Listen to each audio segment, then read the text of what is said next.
반갑습니다. 사랑하는 성도 여러분, 그리고 제 동영상 설교를 시청해 주시는 우리 분들에게 예수 그리스도로 축복합니다. 늘 형통한 삶이 되시기를 주 이름으로 축원합니다.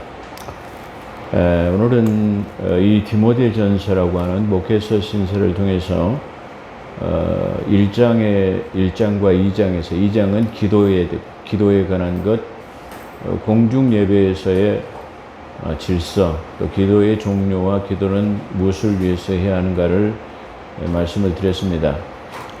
오늘은 주제가 좀 길기 때문에 뭐 할 말이 많이 있습니다만은 그건 이렇습니다는 증거하는 시간은 오늘 생략하겠습니다. 다음 기회에 할 수 있도록 하겠습니다.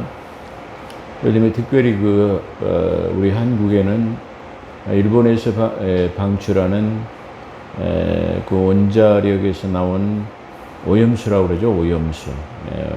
오염수라고 하는데, 그 오염수는 그 핵사찰, 국제 그 핵사찰 기구인 IAEA에서 일종의 정화를 걸친 다음에 방류해라. 그렇게 해서 그 핵사찰단과 그리고 우리 한국의 과학기술단이 검증을 하고, 그걸 갖다가 1차 오염수를 1차 정화를 해가지고 방출해서 그 방출한 물을 처리수라고 합니다. 그러니까 오염된 상태에서 1차 정화를 걸쳐가지고 방출하기 때문에 그거를 오염수가 아닌 1차 정화를 시켜서 방출한다. 그렇게 해서 처리수라고 합니다. 그래서 어제부터인가요? 그제부터군요. 그제 금요일부터 하루에 약 460만 톤씩 방출한다고 합니다. 그래서 이제 그 방출하면 이제 고기, 해산물을 못 먹을 것이다. 그렇게 생각하는데, 제가 가지고 있는 성경적 견해를 생각해 보면 먹어도 괜찮다라는 그런 견해를 가지고, 제 견해입니다. 그렇게 가지고 있습니다. 왜냐하면 그 일본에서 방출한 하루에 460만 톤씩 17일간을 방류하면 17일 동안 방류한다고 그래요. 방류를 하는데, 우리가 이 수치상으로 보면 대단히 많은 수치다. 그렇게 생각할 수 있습니다. 근데 창조의 원리에서 바닷물을 생각해 보면, 그 바닷물은 우리가 측량할 수 없다고 엽기서에 기록해 놨어요. 그걸 갖다가 수치로 환산할 수 없을 만큼 거대한 물결이다. 그렇게 말할 수 있는데요. 그렇다고 한다면 저 460만 톤은 저 거대한 바다에 비해서 마치 페트병 몇 개의 물을 붓는 것에 불과하다. 그렇게 말할 수 있고요. 그 페트병 몇 개의 물을, 오염수를 붓는다 하더라도 그 거대한 바닷물에서 그 자정 능력이라고 하는 정화를 통해 가지고 충분하게 정화할 수 있을 것이다. 그렇게 말할 수 있어요. 근데 뭐 마치 그래가지고 뭐 큰 난리가 나는 것처럼 이렇게 하는 것을 보고 좀 안타깝기도 하고 그런 생각이 들었습니다. 거기에는 너무 염려 안 하셔도 될 거다. 바닷물 자체도 정화 능력을 가지고 있고, 또 그 물을 좀 마신다 그러더라도 고기도 먹고 마시면 고기도 그 숨을 쉬고 물을 먹기 때문에 다시 그 폐활량을 통해서 빠져나갈 때 고기 자체에서도 정화가 가능할 것이다. 그렇게 생각해보고, 또 우리 인체 기능도 독이 되거나 어떤 독을 마셔도 우리는 해함을 받지 않는다고 마가복음 16장 15절에서 말하고 있죠. 좀 해로운 독이 들어온다 할지라도 자정 정화 능력을 통해 가지고 이 인체에서도 해독을 시키는 기능이 있기 때문에 너무 걱정하지 않으셔도 된다. 그렇게 말씀드릴 수 있습니다. 그래서 성경에서는 과학과 철학을 믿지 말라 그러죠. 수치상으로 나타나는 과학과 철학을 너무 믿지 말아야 된다라고 우리에게 말하고 있습니다. 뭐 그 정도로만 요즘 문제되는 시사 문제를 그냥 다루도록 그렇게 하겠습니다. 자, 오늘은 목사와 집사의 그 자격을 목회서 신서 일곱 번째로 지금 이 디모데전서 목회서 신서는 다 공중 예배에 대해서 가르치는 자에 대해서 또 직분에 대해서 다 정확하게 다 기술하고 있다 그렇게 말씀드릴 수 있는데요. 특별히 여기서는 미쁘다 그 말이여 감독이라고 표현하고 있어요. 감독과 집사의 자격, 이 말을 다른 말로 표현한다면 목사의 자격과 집사의 자격을 말합니다. 여기서 목사는 성경에서 다른 말로 하면 장로라고 그럽니다. 장로. 그렇기 때문에 여기서 장로는 우리 한국교회에서 말씀 장로와 치리 장로 이렇게 두 가지로 갈지요. 말씀 장로는 목사를 말하고 치리 장로는 교회 회중을 대표하는 장로, 그걸 말하고 있어요. 그렇기 때문에 어떤 측면에서 이게 장로, 목사를 말하면 그 교회의 장로도 그 말을 깊이 있게 받아들여야 된다. 그렇게 말할 수 있고요.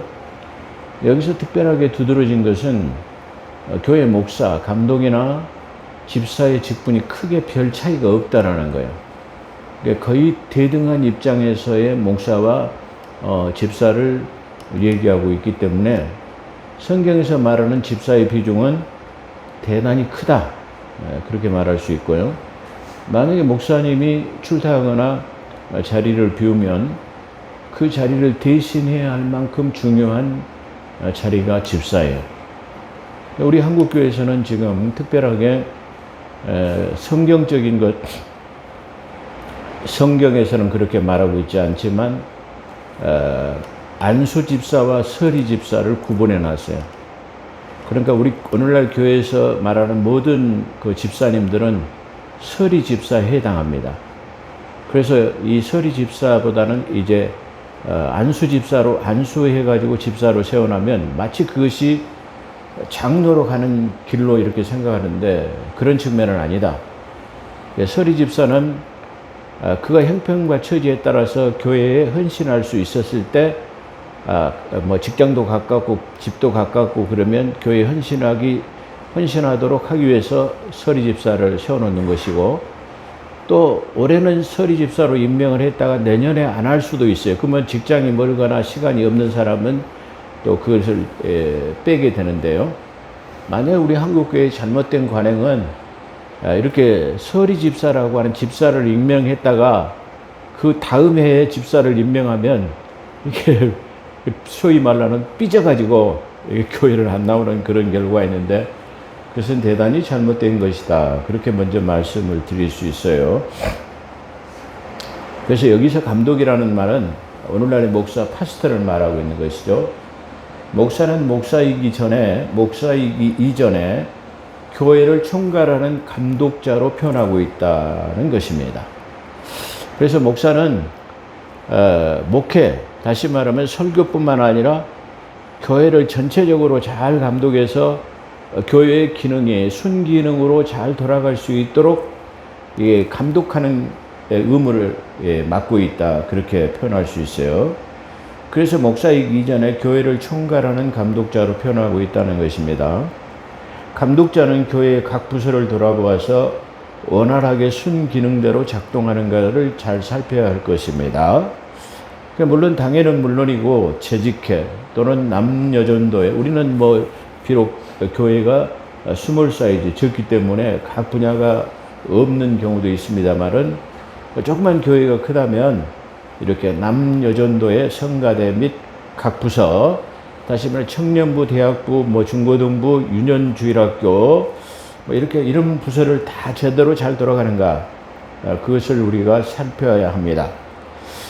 어떤 목사님께서 천당 밑에 분당에 있는 목사님이죠. 그분께서 자신은 교회의 헌금에 대해서 얼마가 들어오는가, 또 그 장로님들의 헌금 생활을 어떻게 하는가에 대해서 그분의 말씀하는 그 취지는 분명히 조금은 이해가 됩니다. 예를 들어서 어떤 장로님들을 편애하지 않기 위해서 누가 많이 냈고 적게 내는 것을 쉽게 말하면 알기를 원하지 않는다. 그런 측면에서 말씀을 드린 거지만, 그걸 깊이 생각해 보면은 이 헌금 생활에 들어온 헌금에 대해서 알 필요도 없고 자기는 관리하지 않는다라는, 마치 그 헌금에 대해서의 깨끗한 척 그렇게 말씀하시는데, 이건 아주 무책임한 그런 말일 수도 있습니다. 아주 무책임한 거죠. 자, 감독인 목사는 주일 헌금에 대해서 재정부의 수입 결의에 의해서, 그날 그 재정부 직원들 회계가 모여가지고 그날 들어온 거는 헌금을 집계 해가지고 수입 결의에 의해서 각 항목대로 주일 헌금 얼마, 감사 헌금 얼마, 뭐 성경 헌금 얼마 이렇게 해서 각 헌금을 갖다 수입 결의에 의해서 그걸 다 적게 돼 있어요. 그래서 수입 결의에 의해서 재정부장에게 그걸 보고하고, 재정부장 입계하에 그 재정부장이 입회하에 그걸 집계를 하는 거죠.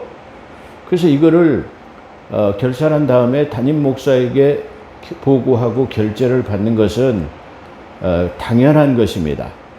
근데 이것을 갖다가 나는 알지도 안 하고 관여하지도 않고 나는 얼마 들어오고 얼마 나간지 모른다, 이걸 이렇게 부정하는 것은 감독으로서, 그가 목회자로서의 적절한 방법인지는 모르지만 편애하지 않기 위해서 취하는 스탠스일 수도 있지만, 감독자로서는 아주 잘못된 직무유기와 같은 것이다, 그렇게 말할 수 있습니다. 그 이유는 다음과 같습니다. 자, 오늘날은 전에는 범가을이라고 그래가지고 대신방을 통해가지고 각 성도들의 가정을 신방하고 그 가정의 환경과 어떤 질서를 통해가지고 영적 상태도 파악하고, 또 그 신방을 통해가지고 그들의 생활의 척도라든가 이런 것들을 여러 가지를 살피는 것이 바로 신방입니다. 그러니까 이 신방의 목적은 그들의 신앙생활을 잘하도록 격려하고, 또 질서, 다시 말하면 그 가정 환경의 질서가 잘 정리정돈이 되어 있는가, 영적 상태를 살피는 거죠. 이런 것이 대신방의 그 목적입니다. 근데 오늘날에는 이 대형 교회가 됐든 이 지방의 이 교회들이 됐든 간에 대신방 제도가 거의 없어졌어요. 다시 말하면 그 개인적인 그 뭐라고 말씀할 수 있죠? 개인적인 어떤 그 사생활 침해라고 그래가지고 신방을 하겠다 하면은 성도들이 가정에서 신방을 받는 게 아니라 식당에서 대신 신방을 받는 그런 사례까지 대단히 늘어나고 있어요. 자, 그렇다고 한다면 오늘날은 이 목회자인 감독이 성도들의 상태를 살피기가 대단히 어렵게 되어졌습니다. 그런데 자, 이렇게 신방이 없어졌다 할지라도 우리가 성도들의 상태를 그래도 영적 질서, 영적 상태를 점검할 수 있는 것이 바로 헌금 생활이라고도 그렇게 말할 수 있습니다. 그래서 헌금 생활을 통해서 성도들의 감사 생활, 그 다음에 11조의 중요한 유무를 통해 가지고 교회 성도들의 상태를 들여다볼 수 있는 신방을 할 수 없기 때문에, 그것으로도 쉽게 말하면 성도들의 생활 상태를, 감사의 상태를 들여다볼 수 있는 바로미터와 같은 그런 결과를 가져올 수 있습니다. 물론 대형교회들은 그 일일이 살피기 어렵습니다만은 예를 들어서 몇백 명의 규모라도 얼마든지 그걸 알 수 있기 때문입니다. 자, 감사 생활의 증거는, 자, 그래서 이 수입 결의에 의해서 목사님이 결제를 할 때 감사헌금이 증가됐는가, 이게 저하됐는가, 그걸 통해 가지고 감사 생활이 증가하고 있다면, 감사의 생활이 증가하고 있다면 성도들의 은혜 생활이 아주 충만해 있다라는 걸 나타내는 것입니다. 반대로 감사 생활이 준다고 한다면은 은혜의 생활이 좀 떨어졌구나 하는 것을 우리가 나타낼 수 있는 측면이다, 그렇게 말할 수 있어요. 예를 들어서 11조는, 그래서 11조를 못하게 하는 사람들에 대해서 제가 반론을 많이 제기했습니다만은, 이 11조라는 것은 여러 측면에서 아주 유익한 것이 될 수도 있습니다. 또 11조의 증가는 뭘 나타내냐면 성도들의 경제생활의 풍요와 직결됩니다. 그러니까 11조가 늘면은 승진을 했거나 사업이 잘 됐거나 다시 말하면 그걸 나타내는 거죠. 근데 반대로 11조 생활에서 11조가 성도들이 준다고 한다면 사업이 안 되거나 직장에서의 수입이 줄어들었다는 것을 알 수 있습니다. 그렇기 때문에 그걸 통해서 그 성도에 맞는, 다시 말하면 상태에 의해서 뭐 사업이 안 되면 그걸 위해서 기도해 줘야 할 것이고, 또 좋은 직장을 위해서 기도해야 하는 것은 당연한 것입니다. 이렇게 교회에서의 감독의 기능은 여러 가지 측면에서 대단히 중요한 의미를 가지고 있습니다.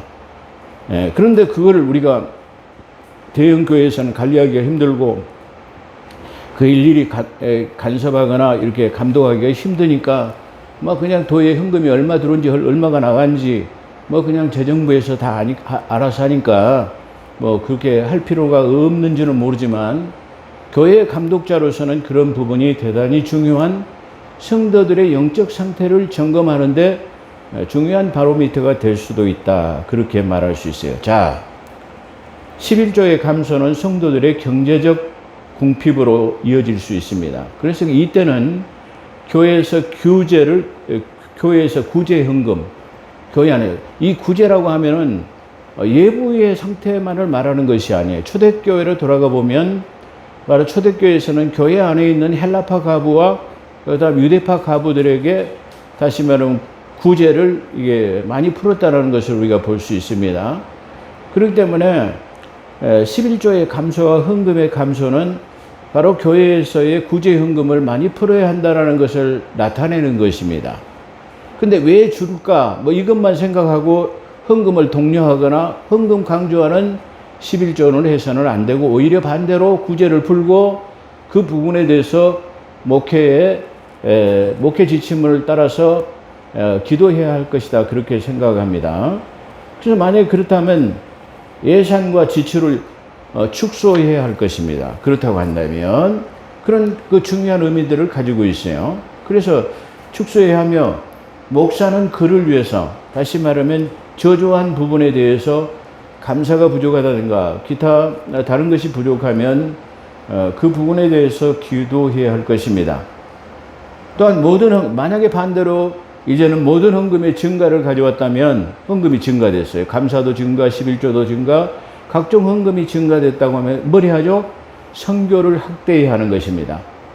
그러니까 헌금에 대해서 헌금이 줄게 되면 구제를 풀어야 되고 예산을 축소해야 되고, 이게 헌금이 늘어나게 되면 바로 쉽게 말하면 선교를 확대해야 되고, 다시 말하면 그런 일들, 예산을 좀 늘려서 확대해야 될 것이다. 근데 오늘날 우리 지금 대부분 한국 교회는 예산과의 상관없이 무조건 1년이 되면 예산 결산을 위해서 자, 올해는 10%다, 15%다 이렇게 해가지고 예산을 짜는데, 그건 성경적 근거하고는 전혀 상관이 없다. 그렇게 말씀드릴 수 있어요.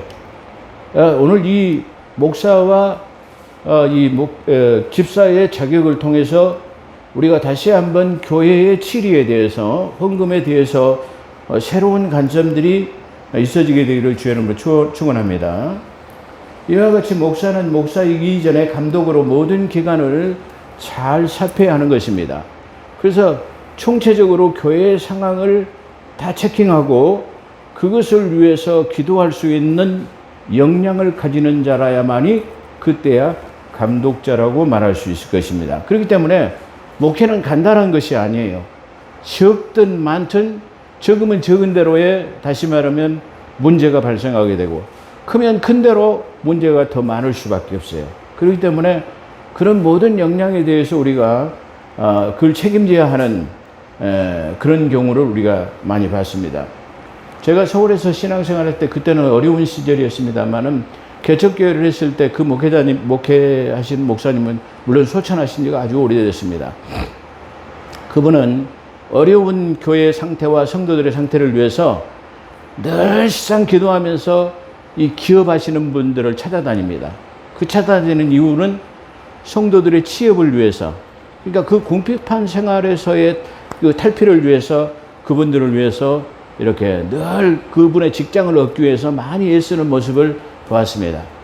근데 그때 당시는 이해가 안 됐지만 시간이 많이 지난 다음에는 그분이 정말로 진정한 목회자다운 우리 목회자 상이다. 그걸 제가 말할 수 있어요. 물론 좋은 의미이기 때문에 그분의 존함을 밝혀도 됩니다. 서울 불광동에 있는 동산교회에 개척했을 때의 한은우 목사님이라는 분이었는데, 제가 신앙생활 초기에 몇 년 동안 그 교회를 다니면서 느꼈던 것입니다. 이렇게 이런 그런 것이야말로 그분은 목회의 원리의 감독자로서의 감독의 사명을 충분히 한 분이다. 저는 그렇게 생각하고 있습니다. 그래서 이와 같이 목사는 목사이기 이전에 감독으로서 모든 기관을 잘 살펴야 하는 것입니다. 자, 첫째로 감독의 직분을 원하면, 네가 감독자가 되기를 원하냐, 교회 목회자가 되기를 원하냐, 그렇다면 첫 번째로는 선한 일을 사모하는 사람이라 해요. 선한 일. 악은 모양이라도 버려야 하는데 선한 것을 추구하고 좀 좋은 일을 하기 위한 그런 원래, 쉽게 말하면 그런 마인드가 좀 필요하다. 그렇게 말할 수 있어요. 그 감독의 직분을 얻으려고 한 사람들은 첫째로는 선한 일을 사모하는 사람이 합니다. 두 번째로 감독은 비난받은 일, 목회자는 손가락질을 받아서는 안 돼요. 아이고, 저런 사람이 어떻게 목회자가 될까? 어떻게 교회 목사가 될까? 이렇게 하는 비난받는 일이 없어야 하고, 한 아내의 남편이어야 한다. 그렇게 말했어요. 이게 중요한 교리적인 문제도 될 수 있습니다. 그래서 한 아내의 남편이 되어야 한다라는 말이, 여기서 한 아내의 의미는 두 명을 두어서는 안 된다라는 말이야. 본부인이 있고 첩이 있고 뭐 이렇게 세컨드, 서드 뭐 이렇게 있는 것이 아니고 항상 아내만 한 명 있어야 돼요. 예를 들어서 아내가 나는 목회하기 싫다고 이혼하고 가버렸어요. 그러면 다른 아내가, 두 명이 아닌 그 아내를 제껴두고 다른 아내를 얻어서 목회하는 게 아니고 그 아내 이혼 증서를 써주고 다른 아내를 통해서 목회하는 거. 항상 한 명이면 돼요. 또 예를 들어서 사모님이 뭐 어떤 기타 등등 이유로 해가지고 소천을 먼저 하셨어요. 그러면은 만약에 사모가 없으면 목회는 중단해야 돼요. 근데 재혼해가지고 다시 사모님이 계실 때는 목회할 수 있어요. 그걸 말해요. 그래서 이게 제가 신학교 학장할 때도 이 문제에 대해서 많은 질문을 받았던 부분인데, 항상 한 명이면 돼요. 두 명이 아니고. 다시 말하면 재혼을 했건 어쨌건 두 명이 아니고 항상 한 명이면 된다라는 그런 의미를 가지고 있어요. 그래서 재혼을 했건 못했건 소천해서 뭐 했건 항상 아내는 한 명만 두면 된다라는 그런 말입니다. 그래서 이혼을 해서 재혼을 말하는 것이 아니, 언제나 한 명만 되면 된다는 것을 말하는 것이고, 여기서 중요한 것은 그러면 아내가 없으면 감독자는 될 수가 없어요. 아내가. 자, 오늘날 신학을 졸업하고 목사 안수식을 합니다. 목사로서 안수는 받았다 할지라도 그가 만약에 독신, 결혼하지 않는 혼자의 몸이라면 뭐를 할 수 없고 교회 감독자나 목회는 할 수 없어요. 그러죠. 그래서 어떤 의미에서 지금도 어떤 교단에서, 많은 교단에서 그렇게 하죠. 다시 말해 결혼하지 않으면 목회 안수를 안 해줘요.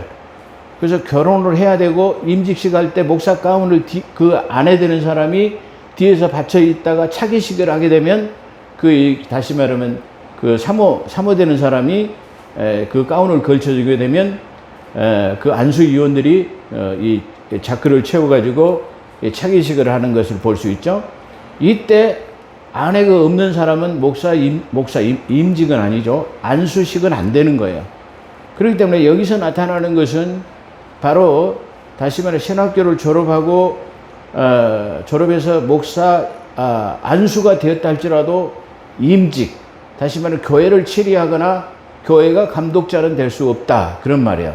자, 예를 들어서 목회를 잘하고 계시다가 사모님이 미리 소천했어요. 그러면 다음 사모님 한 분이 재혼을 못했어요.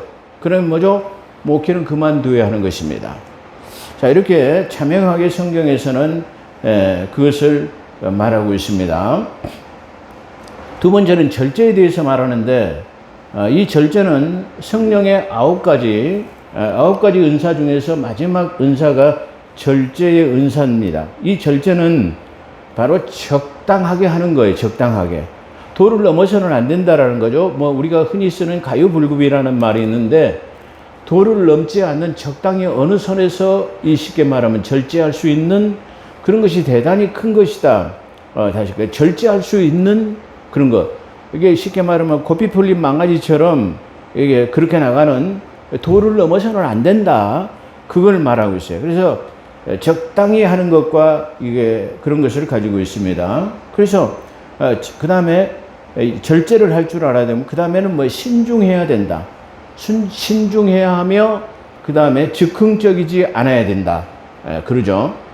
그러니까 우리가 이 성도들이나 기타 이게 상담을 해보게 되면 즉흥적으로 대답을 하거나 이렇게 말할 때가 있어요. 근데 우리가 지나놓고 보면은 내가 좀 더 신중하고 좋은 답변을 줘야 될 텐데 그런 생각을 할 때가 있어요.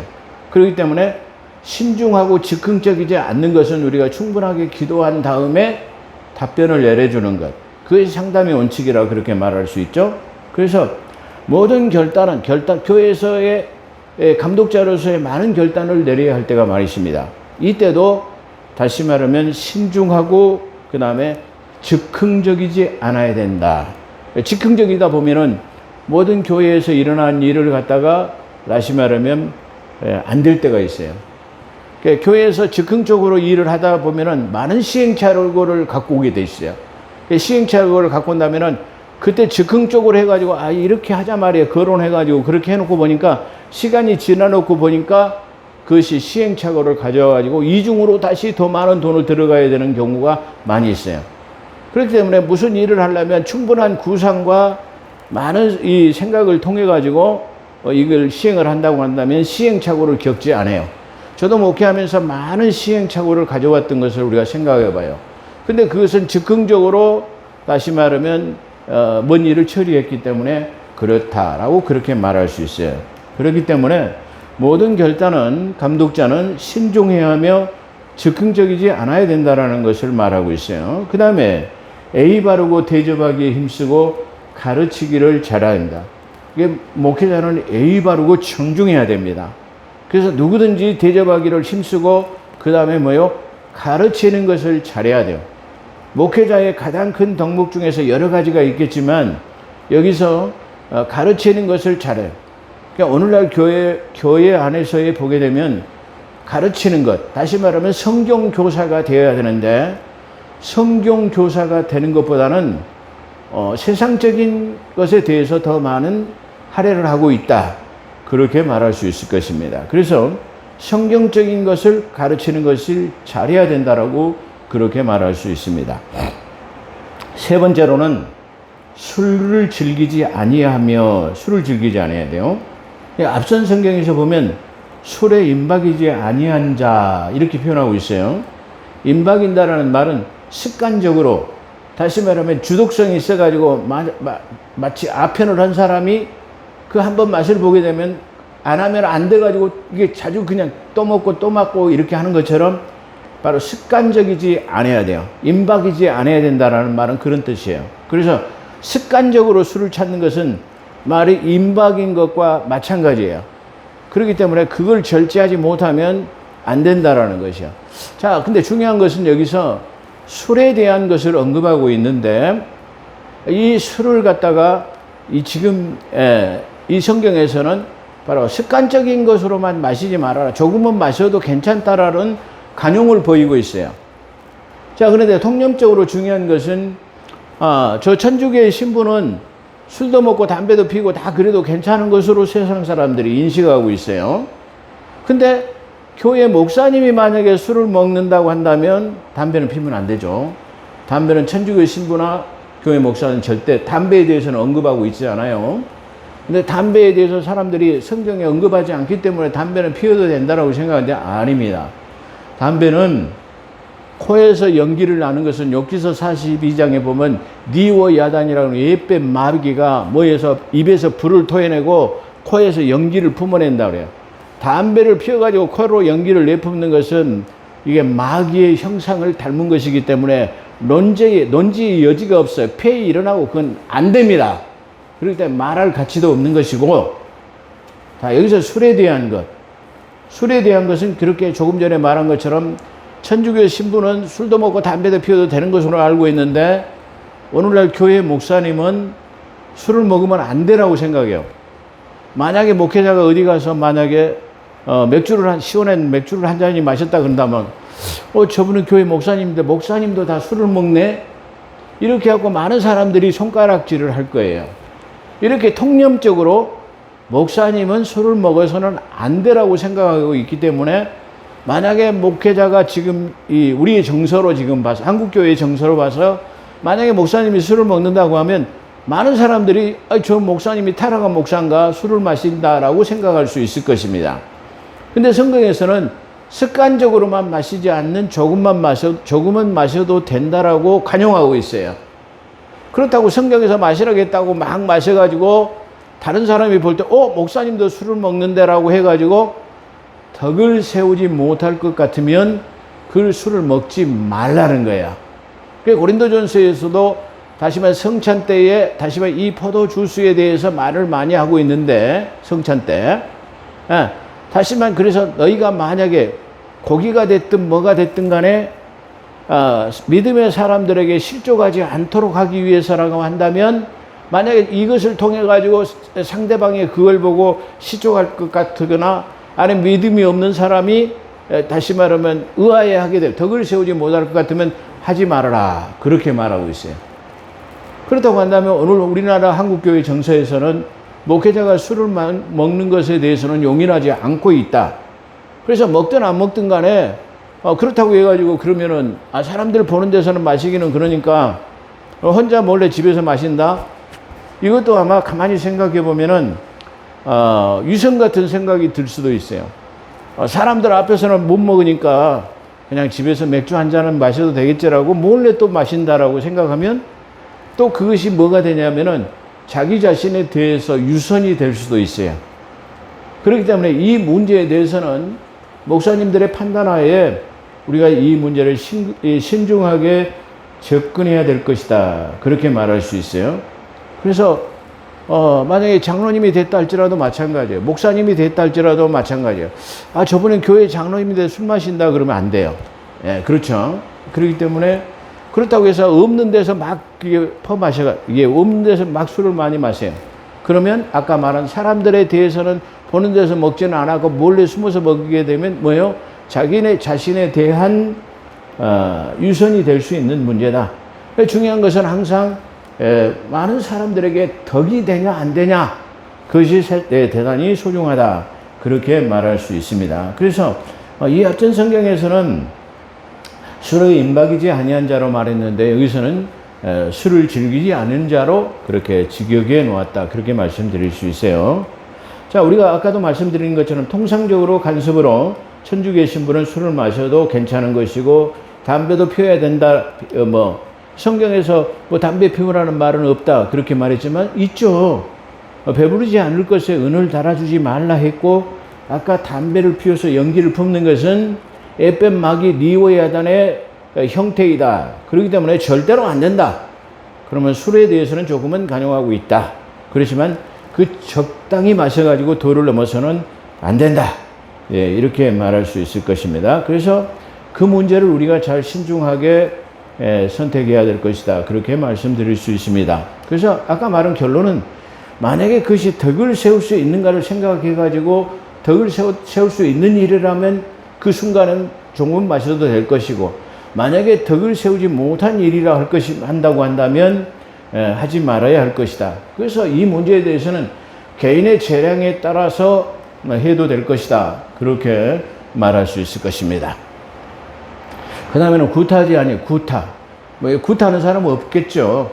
그러지만은 지금도 목회자가 돼가지고 아내를 구타한다든가, 교회에 안수 집사가 돼가지고 아내를 구타한다든가, 이런 것들이 유튜브상에 올라오는 것을 보고 어떻게 구타할 수 있습니까? 그건 할 수 없는 거죠. 절대로 할 수 없는 금기사항이죠. 구타하지 아니하고. 더러운 이익을 탐내지 아니하고 오직 간용하며 다투지 아니하며 그리고 다투지 않아요. 언쟁을 이 앞전에도 말한 것처럼 언성을 높여서 다시 말하면 다투지 않아야 돼요. 예, 다시 말하면 간용하고 다투지 아니하며 탐욕스럽지 않아야 돼요. 탐욕스럽지 않아야 돼요.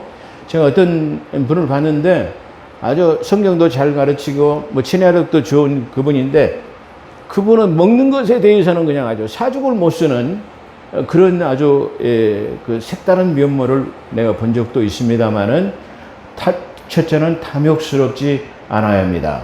그다음 네 번째로는 자기 집안을 잘 다스리고 위엄으로 자녀들을 순종케 하는 자라야 합니다. 자, 여기서 위엄이라는 말은 하나님의 말씀의 권위를 가지면, 그러니까 요한복음 10장에서 너희가 하나님의 말씀을 가지면 신이라 하느냐, 신명기에서도 2번 기록됐죠. 뭐로부터의 위엄이 생기냐? 그렇죠. 우리 주님은 그 주님의 그리는 모습에서 아우라가 이렇게 있죠. 주님의 그림 모습에서, 성화에서 아우라가 있는 것처럼 우리가 살아가면서 어떤 것이 우리를 위엄이 있게 만드는 것이냐? 그러면 저는 많은 학문과 지식 이런 것들을 통해서 오는 것이 아니라 하나님의 말씀의 권위를 가지는 것이 위엄 있는 것이라 저는 그렇게 생각합니다. 그래서 집안을 위엄으로 잘 다스리려고 한다면 하나님의 말씀을 잘 가지고 있는 사람이라야 된다, 그렇게 말할 수 있습니다. 그래서 자기 집안을 잘 다스리고 위엄으로 자녀들을 순종케 하는 자라야 할 것입니다. 우리가 흔히 수신제가 후평천하라는 말을 정치권에서 많이 쓰고 있습니다. 물론 우리 한국의 이 정치권에서도 이 수신제가 후평천하라는 말은 사라져버렸어요. 수신이라는 말은 첫째로 자기 자신의 몸가짐과 자기 자신을 잘 다스리는 것, 다시 말해 성숙한 인격을 가진 자라야 돼요. 자, 우리가 이 성경에서 지금 디모데 이 3장에서 나타나는 감독자의 직분은 뭘 말하고 있냐면은 성숙한 인격을 말하고 있어요. 네, 그런 것처럼 우리는 이 수신이라는 말은 내 자신의 몸을 첫째로는 갈고 닦고 학문의 어떤 진치 기타 이런 모든 자격을 준비하는 거예요. 그걸 수신이라고 말해요. 제가라는 말은 가정을 잘 다스리는 것을 말해요. 그렇기 때문에 수신이라는 것은 자기 자신을 잘 다스리고 성장하고 인격을 준비한 다음에 그 다음에 제가 가정을 잘 다스린다라는 말이에요. 그렇잖아요. 그래서 우리 옛날에 선비들의 기계를 보면 많은 학문을 통해서 그 권위와 위엄을 갖추고 난 다음에 그 위엄으로 자기 가정을 다스리는 것을 우리가 보죠. 그런 것처럼 내 자신의 인격을 수양한 다음에 그 다음에 가정을 다스리고 그 다음에 평천하, 그 다음에 세상을 다스릴 수 있어요. 그런데 자기 자신도 몸을 다스리고 가정도 다스리지 못하면서 교회를 다스릴 수 있느냐, 그 말이에요. 그렇기 때문에 자기 자신도 수신, 자기 자신의 인격도 준비되지 않은 사람이 어떻게 감독자가 되며 어떻게 교회의 목회자가 될 수가 있느냐. 그래서 자기 자신도 잘 다스리고 그 다음에 그 위엄으로 가정을 잘 다스릴 수 있는 사람이라야 감독자가 되며 그 다음에 그 사람이 가정을 다스리는 사람이 교회도 잘 다스릴 수 있다, 그걸 말하고 있어요. 그래서 위엄의 자녀들을 순종하게 하는 자라면 수신제가 우평천하라는 말이 있듯이 이런 사람만이 교회의 감독자가 될 수 있습니다. 물론 다 이 나름대로 보게 되면 부족합니다. 저도 부족하고 제 자신의 수신을 못하고 제가 가정도 잘 다스리지 못할 때가 있어요. 말씀으로 잘 이게 쉽게 말하면 양육하지 못할 때가 많아요. 그래서 스스로를 자책하기도 많이 합니다. 나는 다시 말하면 목회자로서의 감독자로서의 자격이 부족한가, 내 소양이 부족한가를 수없이 이게 뼈저리게 느낄 때가 많이 있고 또 그걸 위해서 하나님 앞에 부족한 것을 채워달라고 성령님께 늘 간구하는 그런 자세를 취하고 있습니다. 그렇기 때문에 그런 자라야만이 교회에게 감독자가 될 수 있다라고 성경은 말하고 있습니다. 다섯 번째로는 교회의 감독이나 목회자가 되기 위해서는 초신자는 안 됩니다. 그 이유는 교만하여 마귀의 정죄에 빠지게 되기 때문입니다. 그렇잖아요. 얼마 되지 않아가지고 목회자가 이게 목사 안수를 받았다고 한다면 얼마나 교만해지고 다시 말해 사람들을 업신여기겠냐 그렇게 말하죠. 그렇기 때문에 목사 안수를 받기 위해서는 많은 과정을 걸치죠. 4년간의 학부를 마치고 2년간의 대학부 MDB 해가지고 총 7년의 과정을 걸칩니다. 이 7년의 과정을 걸치면서 전도사 시치를 걸치고 또 그 다음에 다시 말하면 강도사 인허를 걸친 다음에 강도사 시험을 보고 합격하면 노예에서 강도사 인허를 하게 되고 또 일정 기간의 트레이닝을 받은 다음에 다시 말하면 부목사가 아닌 부교육자로서의 충분한 사역을 다시 말하면 훈련받은 다음에 일정 기간이 지나면 목사 안수를 받는 그런 과정이 있는 것이죠. 그래서 이런 과정을 걸치려면 적어도 10년 이상을 걸쳐야 돼요. 10년 이상의 과정을 걸치기 때문에 바로 쉽게 말하면 초신자는 면할 수 있는데 만약에 이런 과정이 좀 축소되고 이게 축소되어 가지고 바로 그것이 되어진다고 한다면 그는 교만의 올무에 빠지기 쉽다. 그걸 말해요. 초신자는 안 돼요. 그러니까 이 말은 감독자인 목회자뿐만 아니라 교회의 집사도 마찬가지예요. 오늘날에 이게 다시 말하면 그래도 교회에 좀 헌신하고 열심히 할 수 있겠다고 생각하고 교회 나온 지 얼마 되지 않은 사람한테 이게 집사의 직분을 줘버려요. 그러면 자기 자신도 교만해질 뿐만 아니라 세상 사람들이 말할 때 저 교회 나간 지 얼마 안 됐던데 집사 됐다고 하대. 세상 사람들이. 또 교회 나간 지 얼마 되도 않은데 벌써 권사 됐다고 하대. 권사 됐는데 여기 개척교회한테 돈 300만 원 내가지고 수건도 제작하고 헌금 내니까 권사의 직분 줘버렸다고 하대. 그런 소문이 다 나요. 우리 지금 우리 순천에서도 어떤 교회가 개척하는데 권사한테 헌금 300만 원 내면 권사 직분 준다 그래가지고 뭐 돈 300만 원을 갖다 빌려다가 내가지고 두거지 교회라고 말하지 않겠습니다. 권사 직분을 받았다고 그래요. 그래서 세상 사람들이 볼 때 뭐예요? 교회가 돈만 갖다 내면 권사 되고 돈만 갖다 주면 집사 되고 교회 나간 지 1년도 안 됐는데 집사 됐다고 해. 2년도 안 됐는데 뭐 권사 되고 집사 됐다고 해. 이런 쉽게 말하면 우리가 비난을 받죠. 그게 뭐냐면은 마귀들이 정죄하는 거예요. 저거 봐봐. 그 정죄라는 말이 저런 사람들도 말이야. 저 못된 이 사람이 말이야. 교회 얼마 나가지 않았어도 뭐요? 집사 됐다고 하대. 저런 사람이 교회 나가가지고 권사 됐다고 하대. 저런 사람이 교회에 가서 장로 됐다고 하대. 돈 많이 내니까 우리 교회에서 돈 내가지고 장로 된 사람이 있습니까? 돈 내가지고 집사 된 사람이 있습니까? 없습니다. 네, 바로 그걸 경계해야 하는 내용입니다. 그래서 초신자는 안 됩니다. 그 이유는 교만하여 마귀의 정죄에 빠지기 쉽기 때문입니다. 아까 말한 것처럼 그런 절차와 과정을 걸쳐야 합니다. 여섯 번째는 외부 사람. 아까 말한 것처럼 외부 사람, 믿지 않는 사람, 그 사람이 교회 나가더니 그 집사 됐다고 하대. 그 사람은 교회 안 다녀도 법이 없어도 살만한 사람이야. 잘 됐네. 이렇게 그분이 교회 목사님이라고 하대. 어딘지 다르기는 다르더만. 이런 소리를 외부 사람들에게도 좋은 평판을 받는 사람이라 해야 된다. 그래서 그 이유 역시 비방과 마귀의 올무를 빠지지 않기 위해서라는 것을 말하고 있다. 그렇게 말씀드릴 수 있어요. 자, 결론입니다.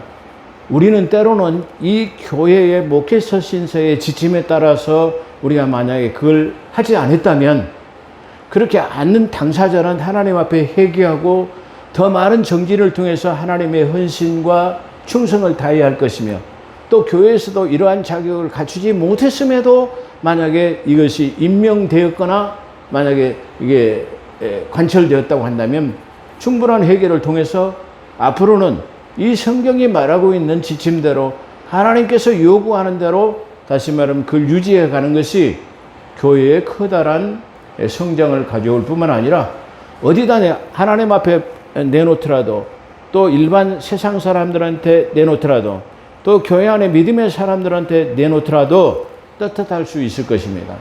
만약에 목회자가 교회 안에서 헌금을 많이 냈다고 장로에 이게 임직을 시켜놓으면 그것이 큰 올무가 돼가지고 항상 시비거리가 될 것입니다.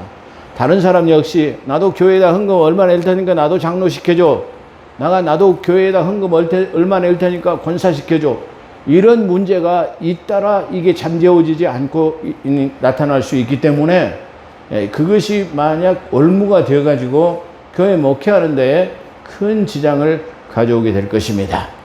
만약에 이런 문제가 우리 교회 안에서 자행됐다고 한다면 교회는 한 날을 잡아가지고 통에 잡아가는 회개의 역사가 일어나서 잘못된 것을 바로잡는 귀한 역사가 되어져서 우리 한국 교회가 하나님 보시기에 좋았더라 라고 말할 수 있는 그런 교회와 감독자, 목사, 집사가 되기를 주의 이름으로 축원합니다. 기도하겠습니다.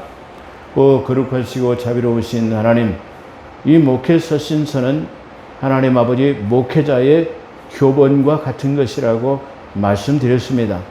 그러므로 이 지침에 따라서 성령 하나님께서 우리에게 가르치신 대로 우리가 준응하는, 순종하는 믿음, 충성을 다하는 그런 믿음이 되어져서 하나님이 보시기에 좋았더라는 그런 교회들, 우리 한국 교회가 다 될 수 있게 하시고 우리 포도원 교회가 될 수 있도록 하나님께서 함께하여 주시옵소서. 오늘도 함께 하신 것 감사하며 우리 구주 예수 그리스도 이름으로 감사기도 드리옵나이다. 아멘.